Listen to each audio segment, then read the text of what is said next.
Hi everyone, today I want to do a review of the boards I have. I have a lot of them, STM and clones, and let's see. So let's start.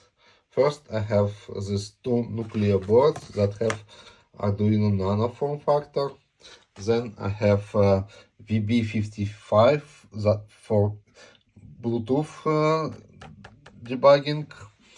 Then I have this Geehy board, and for debugging it I brought this Programmer Emulator, Geehy link.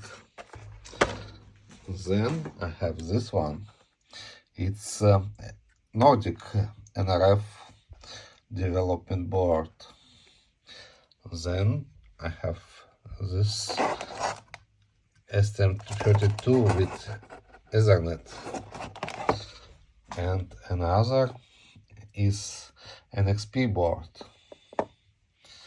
So then I have two discovery boards and nuclear boards. I connected the small display here. Then I have this one with big display and a lot of features here.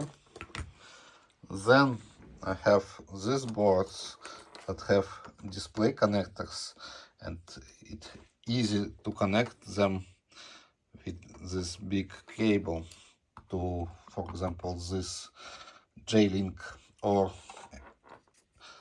STM link like that. And let's go back here. I have blue peel and black peel boards, and a programmer for that like that. It's Mini Debugger, and this is interface board UART connectors, and I think this one I2C. And let's go back here. Finally, I have STM8 boards 1, 2, and 3, and this is ST-Link that work with them, and STM clone that also work with them. And basically that's it. Thank you.